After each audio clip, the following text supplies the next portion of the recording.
हिमालय की चोटी से फिर हमने ललकारा है, दूर हटो है दुनिया वालों। कवि प्रदीप।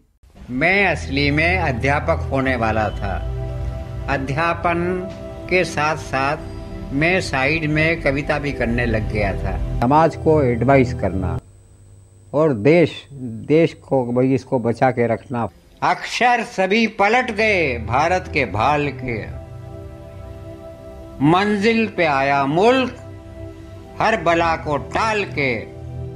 अपने समय में शब्दों की आकाश गंगा में अपनी चमक बिखेर रहे कवि प्रदीप नाम के सितारे की पंक्तियां आज भी नस नस में देशभक्ति का जज्बा पैदा करती है। इस मिट्टी से तिलक करो, ये धरती है बलिदान, और सही रास्ते के चयन का मार्ग प्रशस्त करती है। देख तेरे संसार की हालत क्या हो गई, भगवान कितना बदल गए। मनोबल को बढ़ाती है।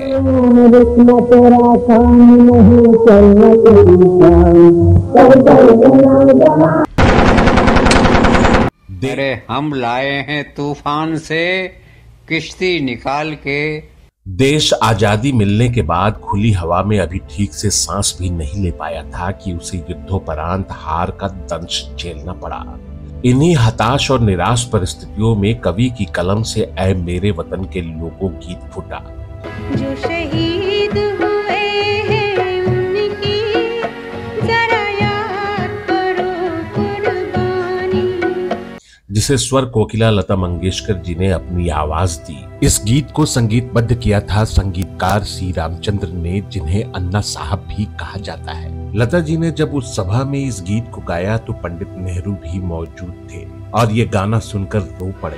सरहद पर मरने वाला हर वीर था भारतवासी। लेकिन दोस्तों, इसी सभा में एक बहुत बड़ी चूक हुई और वो चूक ये थी कि इस गीत के रचनाकार को आमंत्रित ही नहीं किया गया था, जिसके कारण सरकार की बहुत आलोचना हुई थी।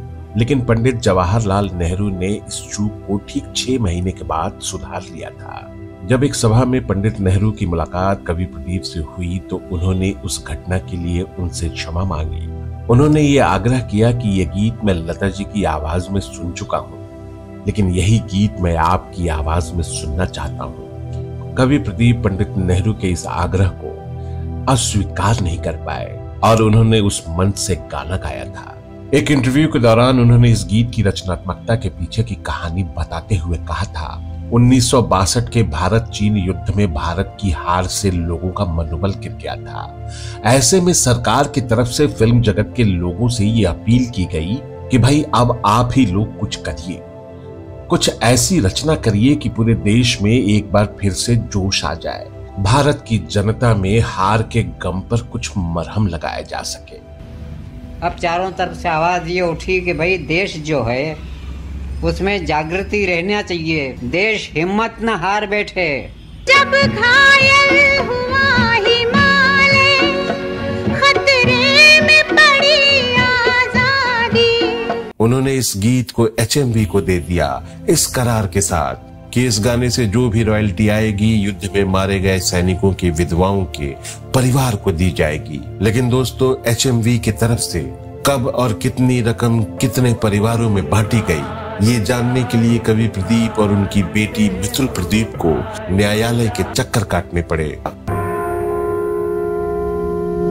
और इसके लिए इन दोनों को एक लंबी लड़ाई लड़नी पड़ी और मुंबई की अदालत ने कवि प्रदीप के हक में फैसला दिया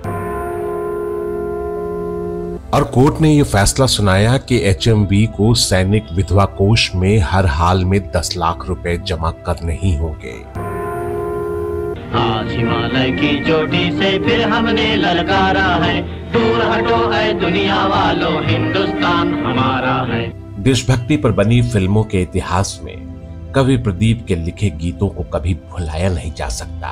उन्होंने एक जिम्मेदार कवि होने का परिचय बार बार दिया। धरती पर हो प्यार का घर घर उजियारा, सूरज रे जलते रहे, तेरा काम नहीं चलना। स्वतंत्रता सेनानियों के लिए तो यह गीत एक तरह से उनका एंथम बन गया था और उन दिनों प्रभात फेरियों में भी यह गीत गाया जाने लगा।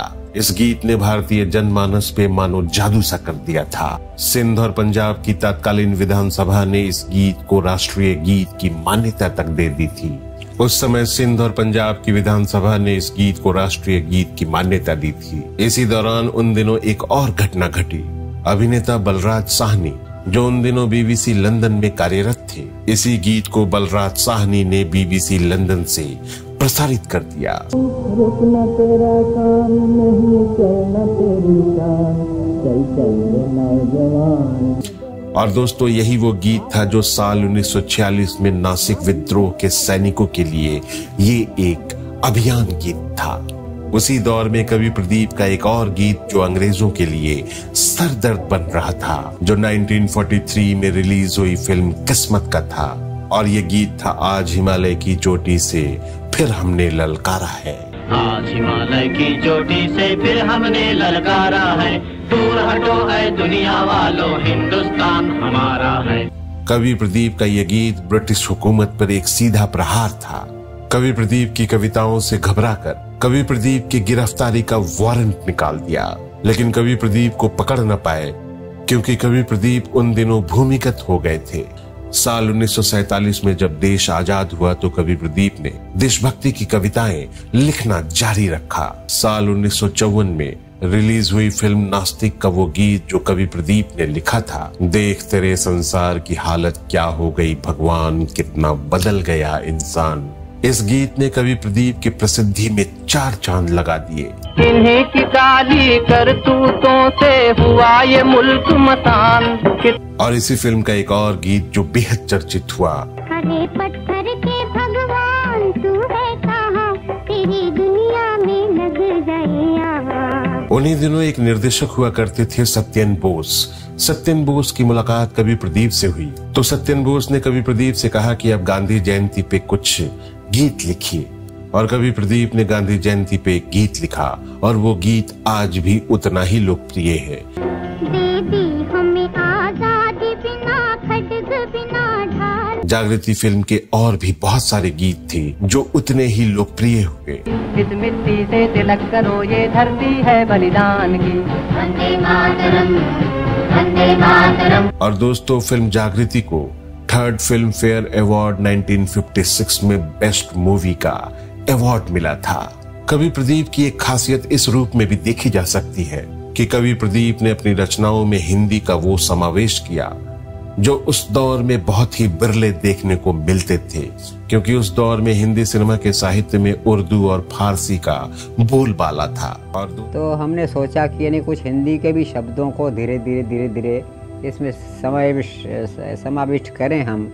और दोस्तों, कवि प्रदीप ने 1959 में रिलीज हुई फिल्म पैगाम के लिए जो गीत लिखा वो आज भी कभी कभी चुनावी सभा या शपथ ग्रहण समारोहों में राजनेता के द्वारा गाई जाती है। इंसान का इंसान से हो भाईचारा ही पैगाम हमारा। हिंदी सिनेमा को जब जब गंगा जमुनी तहजीब पर बात करनी होगी या फिर भारत की संस्कृति विविधता पर बात करनी होगी, तब तब हिंदी सिनेमा को कवि प्रदीप की रचनाओं से हमेशा प्रेरणा लेनी होगी। उनके लिखे कालजयी गीतों और कविताओं का आकर्षण उस जमाने में भी था और आज भी है, और यूं कहें तो हमेशा बरकरार रहेगा। इस देश को रखना मेरे प्यारों संभाल के। कवि प्रदीप के इन्हीं पंक्तियों के साथ आज की इस वीडियो को हम विराम देते हैं। हम सबको स्वतंत्रता दिवस की हार्दिक शुभकामनाएं।